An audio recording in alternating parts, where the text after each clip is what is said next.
Пришел помочь Юре. И есть такая проблемка. Вот эта стена мокрая. Я ее уже когда-то делал.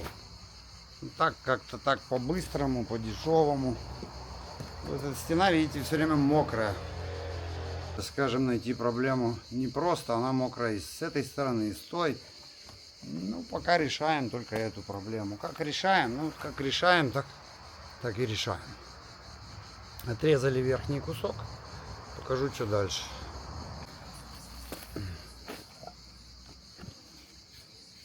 Ну, чтобы это все приклеить, обязательно надо пройти таким праймером, битуминозу называется. Ну, покажу уже, как здесь. Кусочек Джардина. Такой домик. Здесь многие в аренду эти все сдаются. Я знаю, что хозяйка этих всей недвижимости, одна женщина, ее отец это все строил.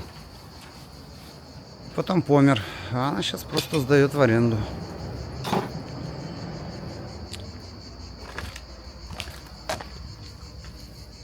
Это у нас от комаров.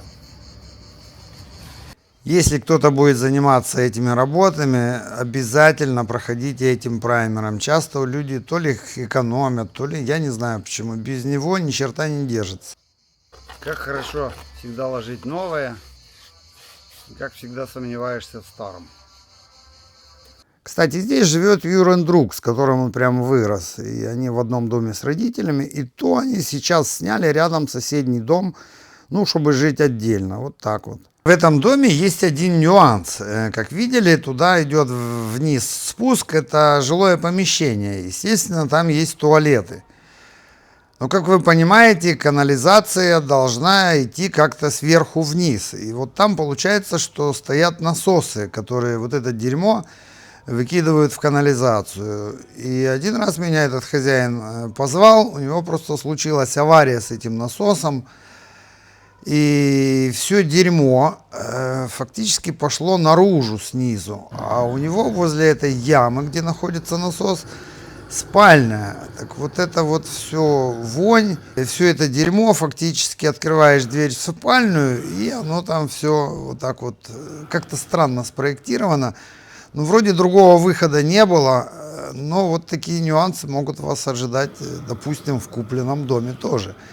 Ну, здесь 2 этажа, они здесь живут, сколько их, 5 человек, и платят около 1000 евро аренды. Причем это за Римом, это не Рим, но тем не менее такие цены. Кстати, хозяин этого дома водитель Монсеньоры, то есть этого в Ватикане работает. Ну и так как я курю, предложил мне, говорит, хочешь, я тебе дешевле куплю в Ватикане. А вы знаете, что в Ватикане все продается дешевле по скидкам. Ну, то есть там либо есть свои внутренние магазины, ну, купить, ну, можно все, ну, вплоть до и машину, тоже совсем за другие деньги. Кстати, рассказываю сразу секрет. Видите, я нагреваю саму эту кукеротто называется.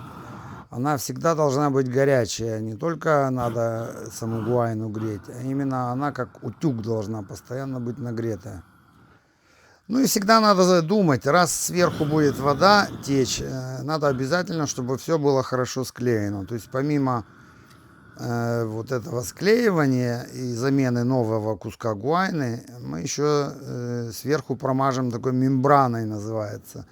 Это такая уже современная штука, она довольно прочная, она с фиброй.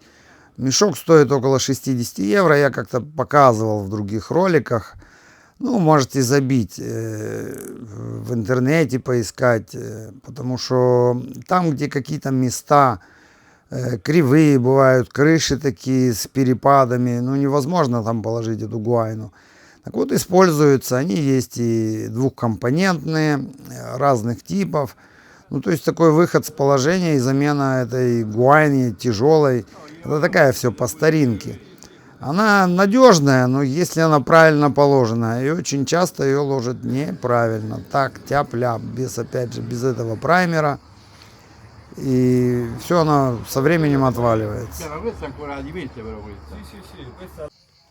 На всякий случай прошли еще раз этот шовчик.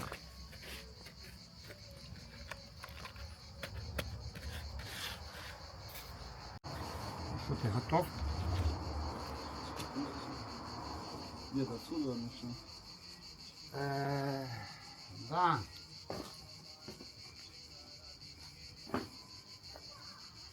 Понял, зачем я скатал? Будешь разогревать, я буду раскатывать и приклеивать.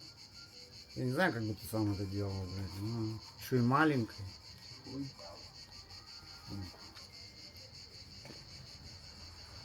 Потихоньку, когда на землю ложишь, опять же, ты бы не смог сделать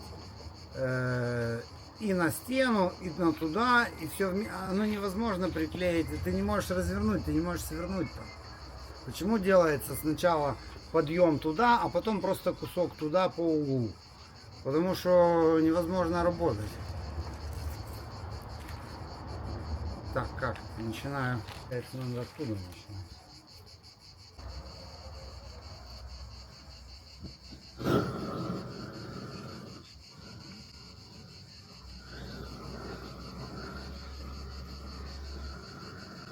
За эту работу Юра взял 300 евро. Ну, я сидел дома, просто был свободный, пришел ему на час-полтора помог. Он вообще взял сначала маленькую горелку, думал там полосочку приклеить. Ну, здесь иногда надо начать, чтобы понять окончательно, ну, как же оно пойдет, этот процесс. А я думаю, у меня бомбула стоит с газом, принес, по-быстрому сделали. Один бы он тут колупался 2 дня, и все равно бы, ну, вот как одному здесь, ну, почти невозможно было бы делать. На крыше ложить, да, можно. Кинул рулон, идешь, разогреваешь, ногой раскатываешь. А здесь, ну, такое. Un po' frizzante o naturale? Va bene, uguale. Tutte e due non bevo, grazie. Va bene frizzante. Allora, c'è la bottiglia questa grossa. Греешь там и вот это. E il caffè sta qua, eh? Grazie. Кстати, такой нюанс, этот хозяин этого дома мне еще 2000 евро должен, уже 5 лет. Я ему делал одну квартиру в Риме, он мне просто не заплатил. Так что я, так сказать, пришел Юре помочь, а так бы он меня позвал, я бы в жизни не пошел.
Но это еще не все. Еще у нас есть один материал, который мы окончательно доделаем.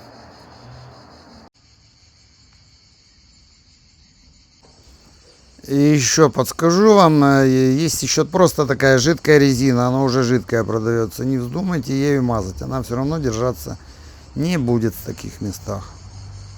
Ну и по этой теме уже покажу вам свою работу, которую тоже меня позвали делать крышу. Причем изначально мне сказали просто постелить сверху старой гуайны. Я говорю, давайте снимем, посмотрим, что внизу. Внизу оказалась плитка, плитку пришлось снять. И, в общем-то, я их заставил это все сделать. Говорю, если хотите делать хорошо, делайте так, как я говорю. Пришло 5 человек здесь из кондоминиума, и архитекторы, и все-таки сделали так, как я предложил. Что получилось в конце, оцените. Крыша уже стоит года 3-4, и, конечно же, никаких проблем нету. Так что крыши я тоже делаю.